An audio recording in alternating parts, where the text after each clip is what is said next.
Welcome to this episode of Against the Mountains of Madness. I'm your host, Jason. And I'm John C. Wright. And on this episode, we're going to discuss the old Star Trek episode, The City on the Edge of Forever, from the first season of Star Trek, right at the end of the first season, the penultimate episode, where, how would you describe it? Well, the other title for our discussion here can also be Let the Girl Die. Let the Girl Die? So, yes. Would you like to provide a brief synopsis of the episode? Delighted. The City on the Edge of Forever? Delighted. The Starship Enterprise is approaching a planet from which compression waves of ripples in time and space are emanating because a time machine is operating on the surface of the planet, setting out a great disturbance in the continuum. And it's causing the ship... No, not the Force. It's actually making the ship physically rock back and forth. No, I know. Sulu is wounded on the bridge. They call Dr. McCoy up. He is about to give Sulu a drug that is dangerous and has to be used very carefully. He restores Sulu to life, and then the final space earthquake hits the ship, and McCoy stabs himself accidentally with the hypodermic, and his brain is flooded with evil chemicals. He goes mad. He's convinced everyone's about to kill him, and that he's surrounded by assassins. He runs off the bridge. He sneaks down to the transporter room, and he beams himself to the surface, right at the center of the time warp. The away team follows him. They're looking about, and they see ancient ruins that are millions of years old, and a glowy disc in the middle, which speaks in a voice and says that it is the guardian of time, and it's the beginning and the end of all things, the Alpha and the Omega. And McCoy, convinced his fellow comrades are out to kill him, leaps through the time portal and is lost somewhere in the past. Spock has his tricorder out and is recording the images that are zooming by at high speed, so he happens to catch the exact moment when McCoy jumps. They then phone up to the Enterprise and find out it's gone, and they're stranded here. The time ring, the guardian of time, informs them that McCoy changed the past and that the universes have been altered so that the Federation doesn't exist anymore. Spock and Kirk decide to leap back through time, timing it to the exact second, so they will jump through to the spot in time and space where they maybe a month or so before McCoy lands. They jump back into 1930s Earth. They immediately commit petty crimes by stealing clothes and assaulting police officers, which is all done in a very humorous fashion, which I actually kind of like. They run and hide in a mission, and the beautiful Joan Collins plays Edith Keeler, the sister running the mission. And she doesn't like the fact that they lie to her when they come in, but Kirk is really handsome, so she gives them a job for 12 cents a day or something, Depression-era wages, and they stay on, taking odd jobs. She gives them a place to stay, taking odd jobs so that Spock can cobble together a set of crude radio tubes which will allow him to get the information off his tricorder to identify exactly where in time and space McCoy landed. Kirk listens to the Edith Keeler give a speech that's supposed to give hope to mankind, and her hope is based on the hope of technological progress, and that the mankind will fly to the stars and will learn all the secrets of life and will unify the world with a common purpose. She gives a little speech that I like to call the cult of science fiction. It's a speech I rather like. I want to make a comment on it later. Sure. McCoy arrives still insane. He grabs a guy, a street bum, and says, "What planet is this?" And the guy says, "Oh, you've been drinking the wood alcohol, eh?" McCoy then faints from his drug overdose. The guy frisks McCoy and finds his phaser and accidentally pushes a button and destroys himself. He blows himself up. I don't know why I'm laughing. It's a terrible scene. McCoy goes into the same mission, asking for a cup of coffee. Edith Keeler sees him all. I mean, his face is all blotched and distorted from the drug overdose, of the drug he ingested quite accidentally. So she gives him a place to stay. She puts him in a bed. Spock finds out. Spock finally gets his device working, and he sees the images that have been recorded in the tricorder, and he finds out the dreadful truth that Edith Keeler is destined to become a famous leader of a peace movement and consult with FDR and that if she is successful, it will delay the entry of the United States into World War II, giving the Germans time to complete their heavy water experiments and get the atom bomb. And with the atom bomb combined with the V-2 rocket, they will easily conquer the world, preventing the Federation from ever coming into existence. And so, but he also saw a brief glimpse of another possible future, the different alternate fork in the timeline of her being killed in a car accident. Okay? So then Spock and Kirk discuss the fact that A, Kirk is now in love with Edith Keeler because it's Joan Collins, and she also believes everything that Kirk believes. All her talk about the future in this story is exactly what is in Kirk's memory, because the future she's describing is the future he's from. Because in the Star Trek background, the technological progress has led to a very not a utopia, but let's just say a golden age on Earth, where there's no money, there's no war, there's no crime. Federation are just really good guys. So he knows she's in the right, and he knows that peace is better than war. Okay, but Spock says that the scientific information here shows that she's got to die in order for the Nazis not to win the war, and in order for the Federation to come into existence. Mm-hmm. So, at the last minute, when she nurses McCoy back to health, and there's an amusing scene where McCoy is convinced he's hallucinating because he didn't realize he fell through a time machine. He doesn't know where he is, but so where he's convinced that he's a hallucination, but he decides that she's real, and she tries to get him some help too, because she's a very helpful young lady, and he doesn't recognize what a Clark Gable picture is because he's from the future. And so she then mentions that that's funny because her boyfriend now, also didn't know what a Clark Gable picture was.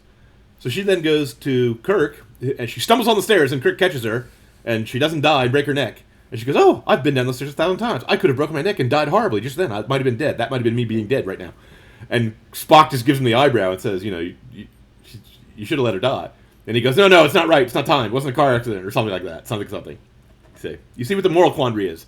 Time has put them in an impossible paradox where if he lets his love live, then the planet has to die. The planet has to be conquered by Nazis, and the Federation will never come into existence.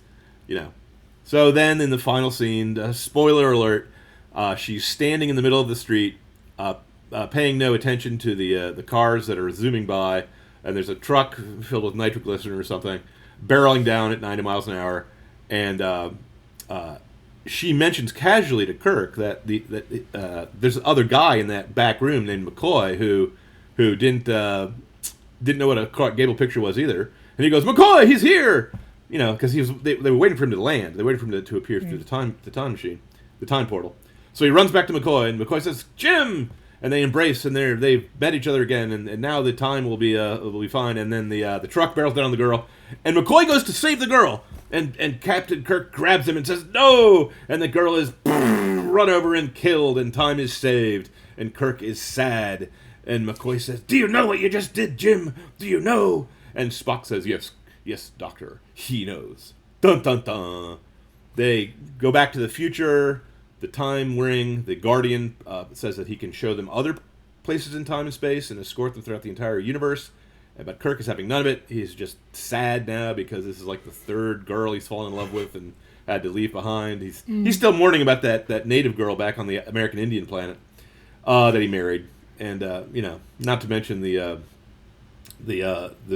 scientist who invented the Genesis device. So the end. That's later than this, isn't it? I'm kidding, but that's the basic story. And it was written by Harlan Ellison, who is a rather famous and quite outspoken science fiction figure in the science fiction field. So that is The City on the Edge of Forever. And I thought the story was interesting for 2 or 3 reasons. One of which is, do you really have to let the girl die? Wasn't there something else he could have done, Captain? Well, couldn't he have... I suppose the first question is, why didn't he just take her back to the future with them? That was my first question, too. That would solve the problem just as effectively. She just needs to disappear and not be around. She doesn't need to die.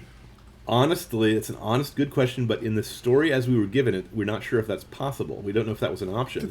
Because we never see how it is that they leave the past and come back to the future. They leave the future by jumping through a misty hoop, and then they just kind of blur and go into slow motion, and then come out and reappear, materialize in the past. but there's no portal on the other side, so we don't know if they could have done that. But that was the first thing I thought of. Here's the second thing I thought of. Stuff her in a bag and take her to China for 4 years. Okay? And then release her. So she starts her peace. She starts her peace movement after Pearl Harbor.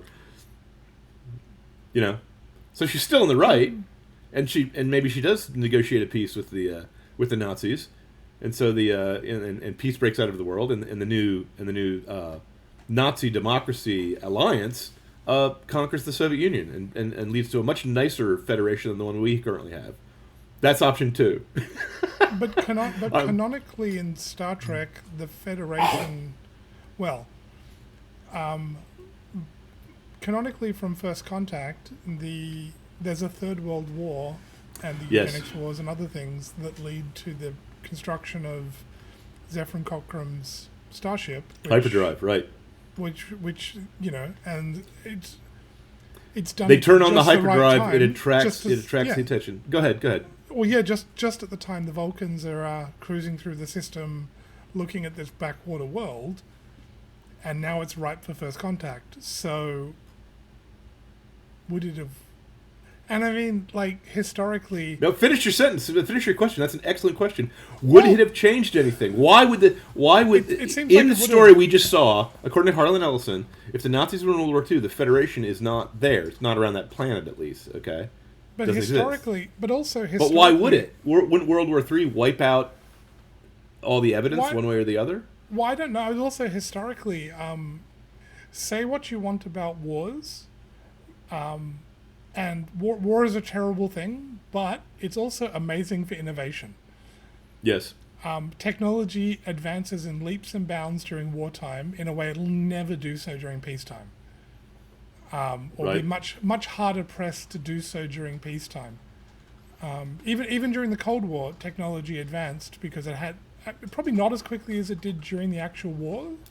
But the internet was developed as part of the Cold War strategy to make a decentralized. So now, I myself am not sure if that's actually true because a lot of the inventions in the turn of the century America, from the radio to the wireless to the telephone to the horseless carriage to the steamboat to the submarine, were all invented not during wartime. But you have to admit that the Nazis with their rocket program were pretty impressive. Well, no, but I mean, but think about. I mean, okay. Like, I'd agree, the Wright brothers flew before the war. Right. But, so okay, fair enough. But the Monitor and the Merrimack were made during the Civil War, and that's one of the first times that inventions were really stimulated by the war. Well, sure, but I mean, okay, they didn't invent... The aeroplane was around and was starting to be developed before the war, but the planes they had at the start of World War I compared to the planes they had at the start of... But compared to where technology was at the end of air technology was at the end of the war, and that was all that innovation and development was driven by the needs of wartime. And when you get to the Second World War, wait, let me interrupt. That was in the Second further. World War. We still had biplanes in the air in the Army Air Corps, and by the end of it, the Nazis had a jet. Okay, the Nazis had a jet plane at the very end of the war. Yeah, everybody had jet planes at the end of the war. A few years after, there was an experimental prototype by the end of the war. Well, and that's like 4 years. That's like 4 or 5 years. No, but that's it. But yeah, like the planes they had at the start. But even the piston-driven aircraft they had at the start of the war compared to the ones they had at the end of the war, like the ones they had at the end of the war were pretty much as far as you could take the technology. They were all the way to the edge. Now we're going on a big digression about warfare helping technology. But how does that tie back into if Edith Keeler lives or dies? Are you saying if her peace movement had succeeded, we would have fallen into a long dark ages of no technological progress? Well, I'm not sure that. I'm not sure. Well, because I mean, the framing of it is her peace. Well, her dream for the future is the future that Kirk gets, but.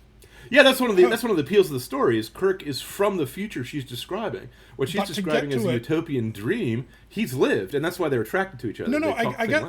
No, I totally get that. But to get from where they are to where he came from, you probably couldn't have gotten there if you took the diversion that Edith Keeler will take them down with her peace movement. Probably not going to end.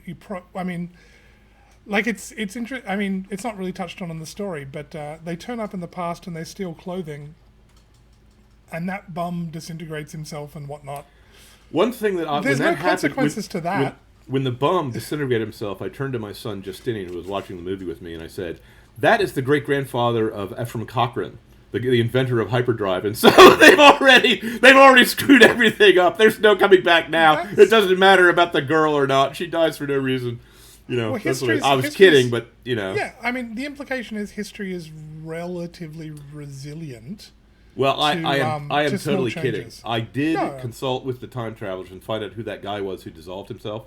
That street bum is the father of the guy who goes back in the Ray Bradbury story and steps on a butterfly and creates a time loop that causes all the bad things to happen back in the future. So yeah, they actually did a service to the...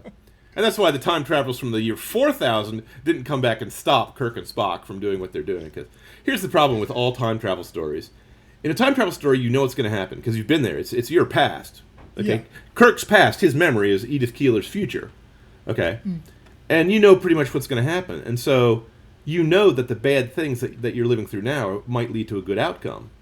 You see, which is what you're talking about. The war might lead to a technological advance, which will lead to the moon rocket, which will lead to the paradise, the utopia of the Federation.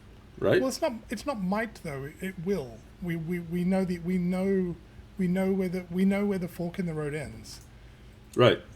Because right. I know we were discussing this a little bit beforehand, and your opinion is, well, no, you should save Edith Keeler. It's wrong to let her die. But sure.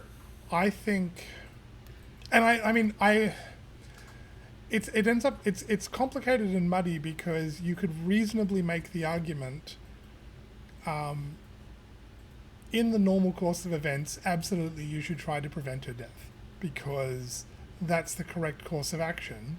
Mm-hmm. But once you know, because you've got a fork in the road there, that's like a turning point in history, even though it's a minor event. We call them John Bar points. We call them horseshoe nail points. We science fiction writers who talk about time forks all the time. Okay, that's fine. You know what will happen. Like, you can't ignore the fact that you know if she lives, if she is left to found her peace movement, however you solve the problem of preventing that, mm-hmm. You know the Nazis will win the war and presumably end up in something like the Mirror Universe timeline. Right, right. I was hoping the Nazis would win and lead to the Mirror Imperium because that seems reasonable to me. But you correctly pointed out there's going to be a genetic war in between anyway. So I'm not even sure why this is. I'm not even sure why the Federation was destroyed in the City on the Edge Forever. If the Nazis win, does that mean the Earth just doesn't join the Federation? The Vulcans don't. Don't like us because the Nazis will probably be wiped out by Khan, Nooney, and Singh. Well, possibly. But if you go down the other fork. If she's prevented from founding her peace movement and you go down the other fork, you know you end up with the Federation. Presumably, on the presumption you think the existence of the Federation is objectively better than the alternative. We'll take that as a given. For the sake of argument, let's assume that's the case. I guess you'd say, what's one life against that? But here's the problem with your whole argument. Imagine this was a space story, not a time story. Instead of Edith Keeler being in the past, she's just on another planet. And you set up a situation where if the girl lives through no fault of her own, 1 million people will die. Do you think Kirk would actually just let the girl die in that case? Probably Does that seem not. like a reasonable, moral thing to do? Probably not, but the difference is potentially 1 million people will die. Right. Here's what's wrong with the time travel argument, and this is wrong with all time travel stories. Yeah. There's two timelines, A and B. In A, the Nazis win, and it leads to the Imperium. And then after the Imperium falls, it leads to a golden age started by Spock with a beard that leads to a perfect utopia where we become one with the Q continuum and everything is just fine. Okay? So that's the paradise timeline. Timeline B, the Nazis lose, leads to the Federation. The Federation flourishes for a while, then runs into the Dominion and the Ferengi, gets destroyed, and the universe is actually annihilated because of something Captain Picard did that was stupid, that cheesed off the Q continuum. And so everybody dies horribly. That's timeline B. Now, if you're going to argue that you should make your decisions based on the consequences, how far out of my consequences am I going to go? If I stop counting at the golden age of the Federation, then yes, everything should lead to the Federation. Now, if you say, but wait a minute, John, it's not canonically the case that after the Federation will come the Ferengi Empire and then the Q will destroy the universe or whatever. I agree. It's exactly the same problem. It's exactly the same problem, though. You don't know what happened on the track. You don't know what happened on the track, and even if you do know, how do you weigh the good and the bad of large numbers of people in different periods of time? I myself I come from a timeline where the Roman Empire fell. The Roman Empire falling was really bad for the Romans. It led to wars. There was starvation. There was a bubonic plague. There was all sorts of terrible things that happened in the Dark Ages. But there was also cathedrals and St. Thomas Aquinas and musical notation, perspectival drawing, the invention of the scientific method, and that leads to the Federation. Okay? So are you going to let the empire fall? Well, I would, because I'm from my timeline. But my timeline leans to Joe Biden becomes the dictator of America. His brain is kept alive in a jar under the basement of Langley at the CIA, and he later turns into the Robo-Pope, because he is a Roman Catholic. I don't know if you know that. So the horror of the 30th century run by Joe Biden, the Robo-Pope, is just terrible beyond description. But I would not be willing to give up my the good run America had from 1776 to 2176 because the future is going to be nightmarish. So let the future take care of itself. Do you see the problem? I don't agree with the moral calculus that you judge the good or evil of an action only by the consequences. No, I agree. I agree with that. I mean, actually, they touched on that in there's quite a good 2-part Stargate episode where they get their hands on a time machine and they travel back and then screw everything up. So Ra steals the Stargate when the Egyptians uprise, and there's no Stargate on. No Stargate is found in Giza, and no Stargate program is ever created. And they've left a video recorder, and they can see the video in the far future and stuff. And then they're going, well, we have to go back and fix it. And they're going, well, no, we're not going to let you do that because there's all these people that are alive today, and you will, on this timeline, and you will completely. The assumption is if you change the timeline, there's only one timeline. You will erase all of these people's lives. Let me tell you what the problem is with, and I have this problem with all time travel stories. Now, don't get me wrong. I've read time travel stories. I write time travel stories. I like them. But I still secretly hate them, and it's because if you reverse cause and effect, if my future is your past and your past is my future, then if you reverse cause and effect, you reverse morality. You see? The good act becomes the evil act because it leads to a good outcome. The evil act becomes good because it leads to a good outcome. The good act becomes evil because it leads to an evil outcome. But here's the problem, and Harlan Ellison cleverly sidesteps it in this episode of Star Trek because the good timeline where the Federation arises is so much obviously better than the bad timeline where the Nazis win. There's no real conundrum. But imagine it was a space story instead of a time travel story, and there were 2 planets, Mars and Venus, and Mars has some bad people on it and some good people on it, and Venus has some bad people on it and some good people on it, and you've got to decide between them. Now, if you're from Mars, you say blow up Venus. If you're from Venus, you'll say blow up Mars. Of course. But if you're from the Nazi timeline, as my little joke about the Nazi timeline will lead to the Golden Age, okay, I mean, I'm kidding. No, obviously, there's in any timeline, there's going to be a commingling of good and evil. Okay? The wheat and the tares have been mixed together by the enemy. And so deciding between them as to which is the better timeline is not a real issue. You can decide that you don't want to die, but that's rather selfish of you, know. You could be a time traveler who comes from a destroyed future where the atomic war has wiped out all life, and you're there to eliminate the invention of the atom bomb, knowing that it will eliminate you, That's a perfectly cromulent science fiction story. I've seen such things that happen. But that guy's committing suicide. So in any time travel story, if you flip morality, you get false moral quandaries like, is it okay to kill Hitler as a baby? My answer is, I don't think morality should changes just because you have a time machine. I think, no, you don't kill the baby. What you do is you make sure that you give extra money to the art school and make sure that he's appreciated as a painter, and so that he never. And then you just go save Archduke Ferdinand, so there's no World War I for Hitler to be wounded in. There's sort of, well, I mean... Now, by the way, let me just interrupt myself and say, sorry. Clearly Archduke Ferdinand has been interrupted by several time travelers, because there are so many bizarre coincidences that happened during that assassination that it's got to be people from the 25th century and the 30th century and the 40th century all interfering with each other, trying to undo each other's time changes. So there is that. But here's my... Go ahead. Oh, sorry, I was going to say there was an Outer Limits episode from the 90s reboot of it with a young Katherine Heigl, actually, where they go back in time to kill baby Hitler, and she succeeds in doing so, but it turns out the baby in question wasn't the young Hitler, and they adopt Hitler instead because they lost their child. Dun dun dun.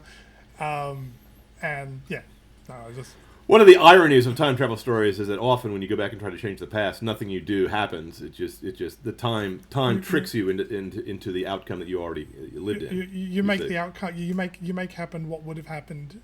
Right. Your intervention causes what you were trying to prevent. Right. Which is why you always have to have. Here's John Wright's rule of time travel stories.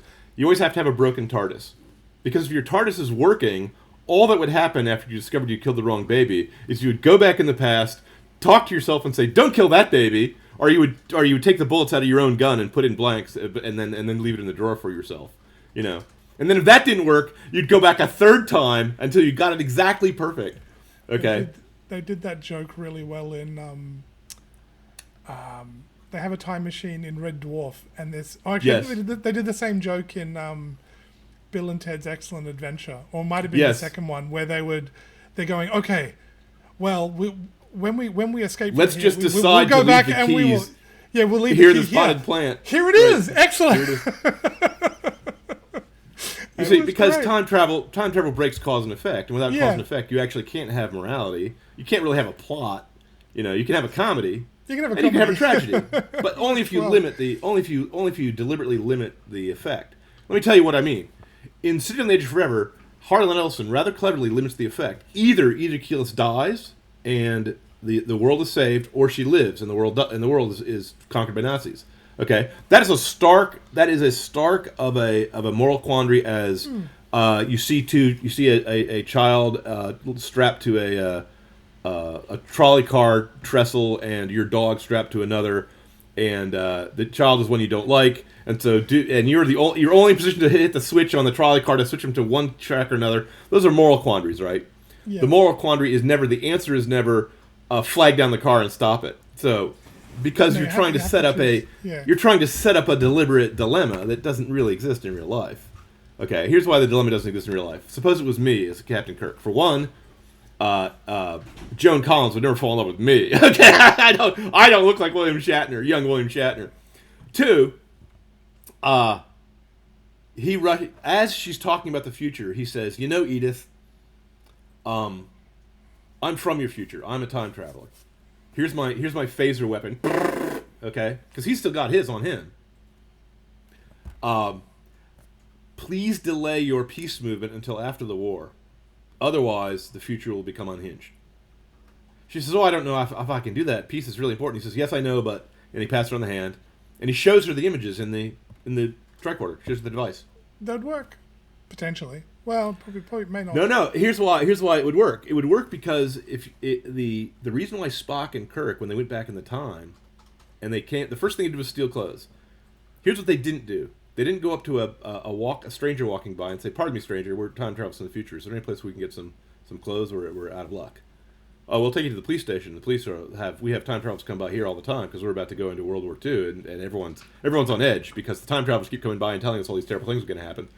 So they take you to the police station, and instead of pretending that Spock is Chinese, whose ears were damaged by a rice-picking machine, which is what they do in the show. They say, we're time travelers from the future. Can you please help us out? Oh, sure. We'd love to help time travelers. Tell us, time travelers, what is going to happen? Well, in the loony bin. Would they? Yes, absolutely. But that's not why But in a time travel story, the reason why you never tell anyone what's going on is you don't want to change the past, because it would be like stepping on a butterfly and changing the future. Potentially, yes. And besides, if you're a time traveler from the future, they say, yeah, you're in the loony bin, and they try to put your hands on you, you take out your phaser and dial it to stun and knock them out. And they say, look, I have a device that you don't understand. Bring me to your science fiction readers. You could just prove it. I'm sorry, you could. That's just a first contact question. That's just a question of how do you overcome the skepticism of somebody who's not willing to believe you're from another planet or from another time. That's true. Okay. And in any case, Edith Keeler would believe him because A, she was sweet on him, and B, she had already foreseen what was going to happen. Instead of telling the street bums about how Christ will save them so they should cling to hope even though they were out of food and out of money, she says, you should cling to hope because secular science will save you, rocketry will save you, people will fly rockets. This is actually her speech. I looked it up. She says, one day soon, man is going to be able to harness incredible energies, maybe even the atom, energies that could ultimately hurl us to other worlds in some sort of spaceship. And the men that reach out into space will be able to find ways to feed the hungry millions of the world and cure their diseases. And they will be able to find a way to give each other hope and a common future. And those are the days worth living for. So she's talking to street bums living in the Great Depression, telling them to hope for men finding the cure to world hunger on the moon and have a common future. Now, I'm a science fiction guy. I actually think technological progress is a fine thing. I'm not going to mock it. Well, yes, I am going to mock it. Because what's actually going to happen, I don't know if you've seen the TV show The Expanse, but in The Expanse, people do reach out to other planets, and they do find a Stargate. They do find a way of going... spoilers! And they do find interesting technology, and they get into political conundrums, and there's space piracy, and there's terrorism, and there's crooked cops and crooked politicians, and it's the same old, I'm sorry, gang. I like technological progress as much as the next guy, but I'm afraid of the Robo-Pope. Okay, I'm just afraid of the AI deciding that human beings are not worth living. Perhaps the argument could be made. I saw at the time of recording, I saw Deadpool and Wolverine last night. Kind of a fun film, kind of gory, but I enjoyed it.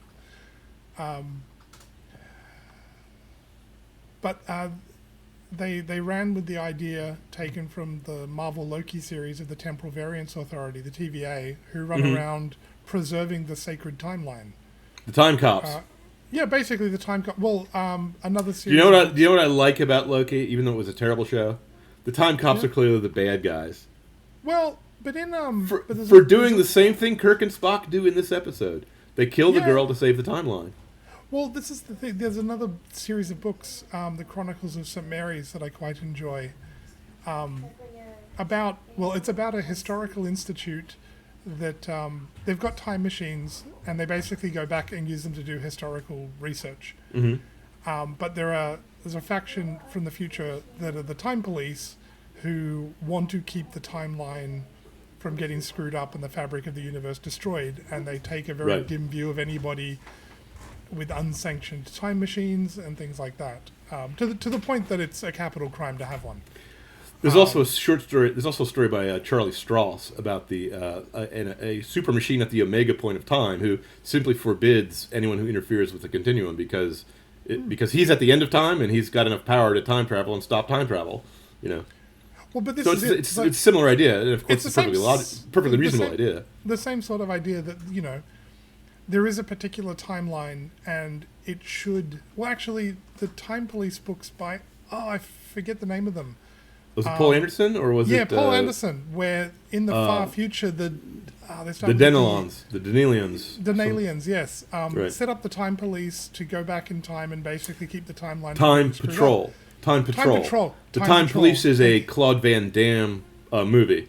Yes. But where he has to go back and fight himself or something. But in that case, the Denalians in the far future want their future to arrive, so they have the time police to make sure it does.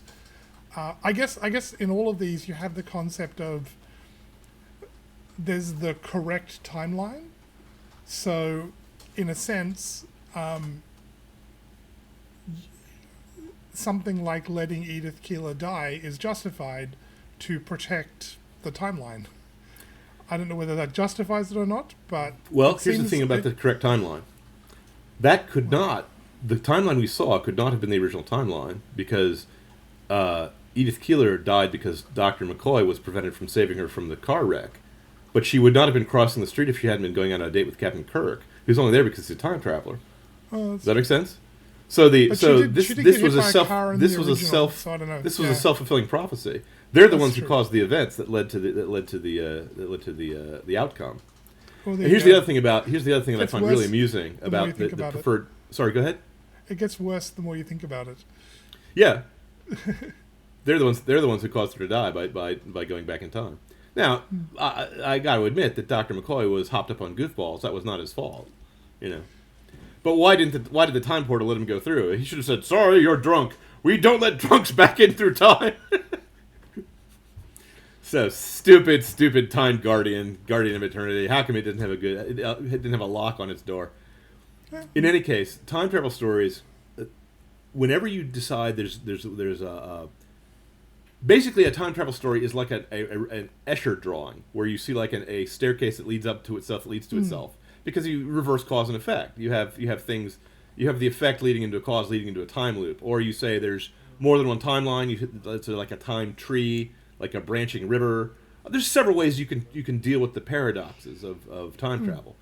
Now, people are always going to write time travel stories because you and I both know we want to see one of King Arthur's knights fight a dinosaur. I mean, that's just a given. Okay, we want to see the Connecticut Yankee wrestling with the Babylonians or whatever happens. Okay. But it's always a sleight of hand, because if you think it through, if the time travel actually works, it kind of makes the drama impossible to happen, because your future self will come back and correct you unless you as the writer make up some reason why that can't happen. You either have to say that you either have to go the Robert Heinlein by his bootstraps route and say everything that you try to do actually is already accounted for, and it just the fact that you're ignorant about the outcome makes it ignorant.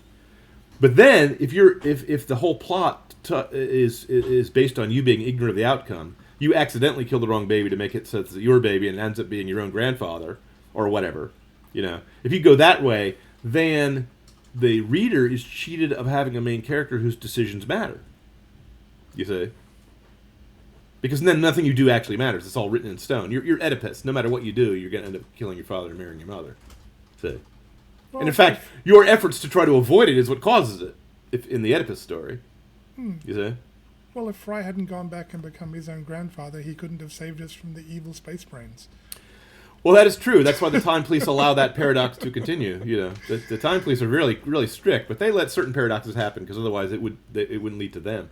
My favorite time travel book is called Dinosaur Beach by Keith Laumer, which deals with all of these problems because there's 2 or 3 different eras of time travelers. The time travelers of the second age of time travel are trying to stop the effects, clean up the mess left by the first age of time travel, and so on and so forth.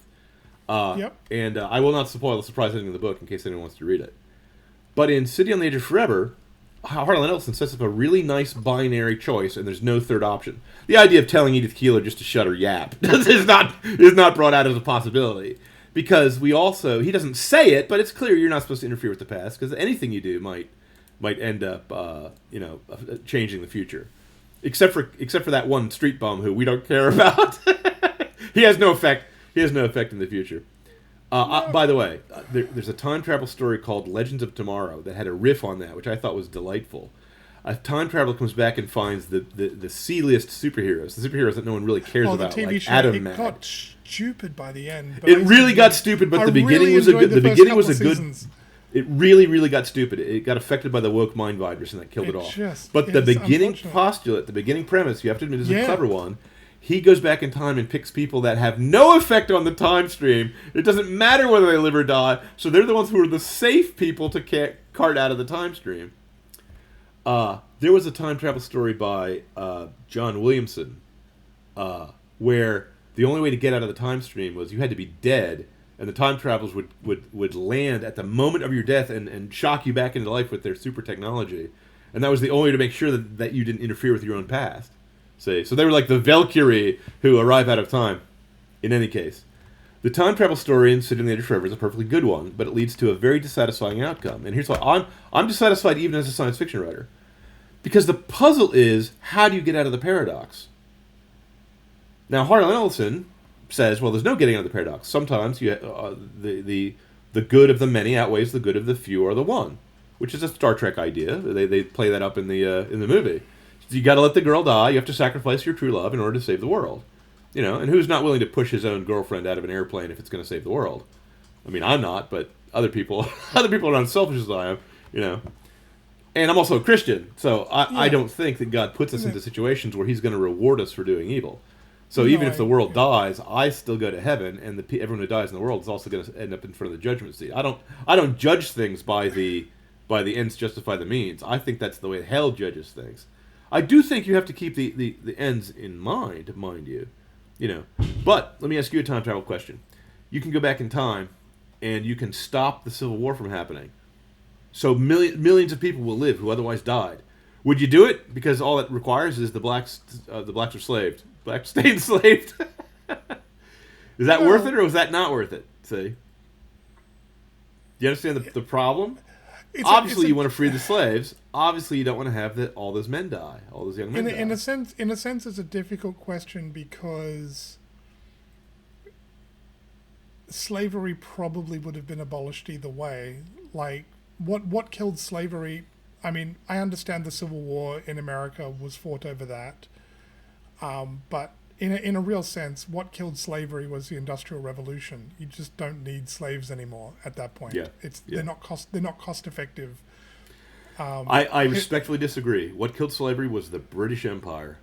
The Commonwealth just decided on a moral grounds and for no other reason that Christianity could not tolerate slavery, and they set out their warships worldwide to stop it. They blockaded the Turk. Yep. They blockaded the South Pacific. Completely I'm sorry, agree. it was not the Industrial Revolution. Slavery has never been economically effective except in the short term. Actually, no, that's having true. Having men work for a wage is always more effective economically. So that when people talk about reparations, we're way away from our time travel topic. But if you're going to talk about reparations, actually the slaves owe us money because the South actually lost money running things using a slave method. Well, I was actually going to say, the church did outlaw slavery in the Middle Ages, and then after the Protestant Revolution, the slave trade made a comeback. Back in. Right. But I mean. So you're the time traveler. Do you go back and shoot baby Luther to prevent the church from breaking up? Because we live in the future where they did break up. You say you'd be eliminating yourself from the time stream. Is that did more good or more evil come out of that one? What about the death of Caesar? Do you want to save Caesar? He's a perfectly innocent tyrant. Why would he be stabbed by his best friend Brutus? That's a terrible crime. Let's save him. Well, we need the salad. We do need the salad, and we do need C-sections. We need people born from cesarean sections. Otherwise, we can't stop Scottish tyrants or Nazgul. If no one is ripped untimely from his mother's womb, how do you stop the guy who can't be killed by any man born a woman? And before anybody writes in, yes, I'm aware the Caesar salad does not come from Julius Caesar. I'm quite aware of that. That's odd because I did not know that. I always made my Caesar salad by stabbing it 47 times with a knife in the Senate. But here's my point about time travel stories, including this story. You can't really judge things by the consequences because both good and evil come from every historical event. Well, I was going to say, upon reflection, thinking about it, essentially the time traveler wants to be the time traveler thinks he's in the place of God. Right. And that's because God can do that calculus being omniscient. But you have to be omniscient, and as you pointed out earlier, and I thought there was actually a really salient point. It's not enough to say, well, if we let Edith die, the Federation will happen, because what happens 1,000 years down the track from that? Yeah, you've got the same problem. They don't know. They can't travel forward to figure it out. So because here's the other thing. Suppose you were from the future where Edith Keeler died. The Spock with a beard has overthrown the evil empire, and you're from the Golden Age. And you run into the Guardian on the Edge of Forever. You run into that ring, and it sends you back into the past. And you see these Federation people from some different timeline, and they're about to eliminate everyone you know from the time stream, and every historical character from your past. You know, and you go, well, wait a minute, that's terrible. And he says, well, I mean, it would be like you're going to go back. The time travelers have decided that Egypt was really a harsh, terrible civilization because they had slaves. And you eliminate them, but that also eliminates Moses and Christ from the timeline, which basically eliminates Christian civilization. It eliminates the technological progress of Europe. Okay, well, and it also eliminates your dog, Fluffy. It eliminates your family. Do you see the problem? You're not in this. You're not able to sit on the throne of God, and God also cares about not what happens on Earth, but what happens after Earth as well. See, He cares about whether or not your soul is going to be saved or damned. He cares about all the important things. Right. So you're basically judging things on, well, the Nazis winning World War II is bad, but the Federation being destroyed by the Ferengi in the 31st century is also bad. How are you going to judge any of these things? It's just silly. Basically, the time traveler trying to stop his own man, stopping McCoy, who was their own guy, from messing up the time stream that they come from, that's perfectly legit. But at that point in time, the Federation is just as imaginary as the neo-Nazi empire, which everyone they eliminate, thousands of people are not going to come into existence. They're all going to be aborted before they're born. Well, there's the role-playing game from Steve Jackson Games called GURPS, the Generic Universal Role-Playing System. It had a supplement book that was all time travel stories, and one of them in it was the intent was time travel has been invented, and you play agents of the time police of some sort. I can't remember. Yeah. But the adversaries in it were from an alternative timeline where their future is sort of a communistic hive nightmare. But there's some point in the past that tips the future to go one way or the other, and both sides are trying to influence the past so they get their future. Actually, they did the same thing with. Did you ever watch the television series Timeless? No, I didn't. But I read the 1930s pulp story by Jack Williamson, where the guy is tempted by two alluring women, one from a warlike future and one from a utopian future, and they both send their images back in the past to him to try to convince him to go one way or the other, because his decisions are going to affect the which timeline comes into existence. Well, in Timeless, the initial MacGuffin is some guys break in and steal the time machine and travel back to alter the past, and then our plucky bunch of heroes go in the lifeboat time machine, which is the first prototype they built, and it's sort of clunky and more mechanical. The one that gets stolen is like fancy with like lights on it, looks all futuristic, and the original prototype is much clunkier and more mechanical. It's quite good, but I really enjoyed the show. But by the way, for the record, the Jack Williamson story is called Legion of Time, where they go back in the past and get soldiers dead on the battlefield to go fight in the future to stop the evil timeline from coming into existence. Oh, that sounds fun. But in Timeless... Oh, it's great, and it's one of the earliest time travel stories. He invented stuff long before it became commonplace. Okay. All the ideas we're talking about. And he tied it into quantum mechanics, which is a brand new... It had been invented like 10 years before he wrote his story. Okay. So he was really on top of he was on the top of his game at this time. Okay. Well, what I liked about Timeless was you learned... They did 2 seasons of it, and they did like a final wrap-up movie. Actually, so it came together pretty well in the end.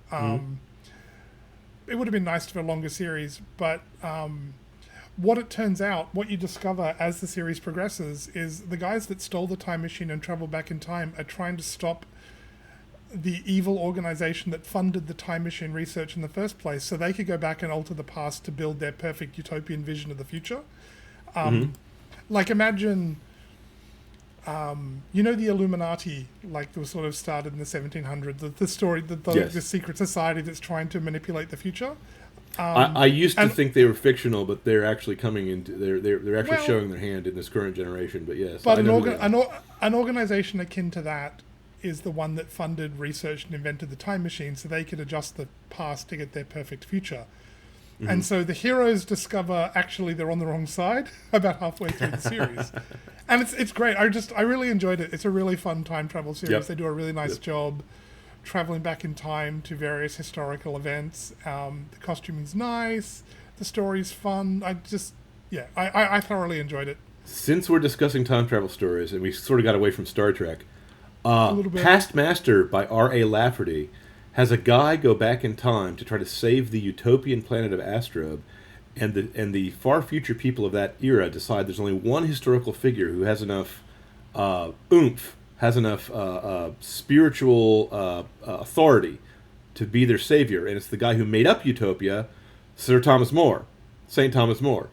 So when the time traveler goes back to talk to Thomas More says, "Oh, you're one of the time travelers who's always come back to talk to me. Hey, listen, I don't know why I defied the king and got killed. That hasn't happened yet for me." And they sit there and they just chat about the future because the guy's had so many time travelers visiting him because he's a famous character. It's like the policeman I was just talking about in my make-believe version of the Harlan Ellison story here. So what do they say? How bad can this plan really be? Nobody has come back from the future to stop me. So I think that's a good. Anyway, R.A. Lafferty is one of the few science fiction writers who knows that Utopia was meant to be a satire, and all utopias are dystopias, as you and I have discussed in other episodes. Yes. But the one thing I got to say something really nice about, because I was making fun of Harlan Ellison's story here, because I think it has an unsatisfying ending. I'm too optimistic to say kill your girlfriend to save the planet. I would try to say let's find a third way. Let's actually solve the problem. Yeah. Bring her back to the future with you, marry her, settle down on that planet with the American Indian girl, and be like Lo Pan and marry both women. Poor Kirk, he doesn't ever end up with anyone, does he? He ends up dying in the rift or something. He never gets the girl. No, he never does get the girl. He should have just stuck with the one. He shouldn't have fooled around. Anyway, but he's a sailor. What can I say? He's a sailor. At least he's doing better than the engineer Scott. Engineer Scott, I believe, falls in love with two girls and gets killed both times and resurrected, once by Nomad and once by the god Apollo. So it's bad luck when Engineer Scott falls in love. And Chekhov, the helmsman Chekhov, falls in love with a girl, and she's a space hippie. So, and Spock has to marry a girl, and she doesn't even love him. She conspires to end his life to Pring. Just love is not easy in the Star Trek timeline. In the timeline of the evil empire that sprang from the neo-Nazi empire, those guys, all their love affairs work out really well, which makes the time travel decision of whether to let Edith Keeler live or die is a very difficult one, in my opinion. Because they are Nazis, don't get me wrong, they're terrible people, but after the Nazi Empire falls, they just have a lot more happy marriages than they do in our timeline, in our broken-hearted timeline. That's the difficulty, isn't it? You don't know. You've got sort of the butterfly effect. Yep. Don't change the past to. A small change in the past will have a radical effect in the future, but... No, I'm talking about something entirely different. Edith Keeler wants to have a future where there's technological progress. They split the atom and fly to the worlds. Oh, yeah. But if I say the future is less technological progress, but you also have happy marriages, that's not something that shows up in a history book very well, but I'd much rather live in that future where people are... Well, that's true. Where women like babies instead of killing them in the womb. I don't like the present I'm living in. I think the time travelers should stop meddling with whatever past gave rise to Imperial America or whatever this stupid timeline is that I'm living in. The dumb timeline, Well, we're Catholics. Let's invent a time machine. Let's use the papal time machine to go back and take Luther out. The problem is we're not allowed to take human life. We have to go back and then martyr ourselves. That's the way time travel really works. But I'm actually not kidding. I've seen time travel in action. God tells a guy what's going to happen. He goes and tells the chosen people and prophesies the future and says, if you guys don't straighten up and fly right, the Babylonians will destroy us, will capture us. And they stone him to death. Nobody likes time travelers. No one wants to hear the guy from tomorrow saying, hey, if you guys keep doing this, you're going to ruin everything, Well, that seems like a good note to end on as we're coming up to time. Nobody likes time travelers. Don't be that guy. Don't be that guy. Don't tell me what's going to happen. No spoilers. No spoilers. Well, nobody likes a prophet. Yep. He's never honored in his own country. No prophet is honored in his own country. Yeah. And a time traveler would, by definition, be a prophet of some variety. Yep. And you can't play God because you can't see far enough into the future. Yep. So... But you can get together with one of King Arthur's knights and go fight a dinosaur, which is the only real reason to invent a time machine anyway. That's fair. So. Well, on that note, thank you everyone for joining us today. I hope you found this entertaining. And John and I will be back next week, probably with something a little more serious than this. Very good. Talk to you next time.